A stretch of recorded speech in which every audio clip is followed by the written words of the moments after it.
Segurament ja has escoltat que els diners no compren la felicitat. I la persona que ho va dir probablement en tenia molts quartos. Però no estava completament equivocada. La veritat és que tenir diners no ho és tot, però no tenir sí que ho és. Quan no tenim diners, això normalment és la font de maldecaps, frustracions i ansietat. Tots els problemes semblen que són sobre diners o la falta d'ells. I mentre ser ric no soluciona tots els problemes de la teva vida, juntar alguns diners pot ser algo que mereix la pena buscar. Quan ens tornem financerament lliures, no tomem totes les decisions basades en els diners. Imagina un moment en què els diners no siguin el factor més estressant de la teva vida i de la teva relació. Els passos per arribar a aquest moment són senzills, però no passen un dia a l'altre. Doncs comencem.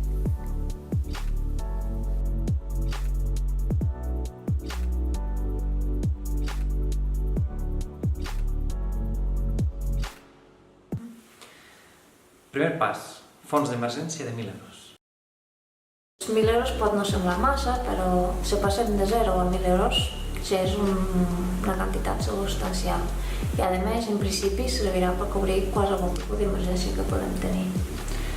Una avaria al cotxe, o un electrodomèstic, o si algú es queda malalt i hem de cobrir els gastos de salut. Doncs això serien emergències. I què no són emergències? Vacances, el telèfon de la moda i el més car, les bambes... Això no són emergències, cuidadito. Segon pas, pagar els deutes el més ràpid possible. Quins deutes? El crèdit al cotxe, el crèdit del mòbil, el crèdit de les vacances, els diners que el client ens ha prestat, la visa...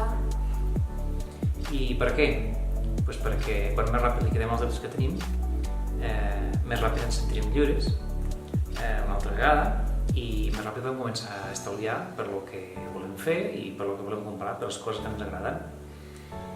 Quin és el millor mètode? Doncs nosaltres pensem que és el de la pilota de neu. És un mètode molt senzill. S'ha apuntat en un paperet tots els deutes que tenim, del més petit al més gran. I comencem per atacar el més petit, perquè serà molt ràpid de pagar-ho i al pagar-ho ens donarà la força i les ganes de seguir pagant. A més, els diners que alliberem del primer crèdit podem utilitzar pel segon i així successivament. És així de senzill.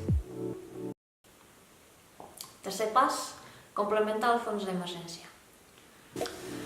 Es tracta d'estalviar l'equivalent a 6 mesos de gastos.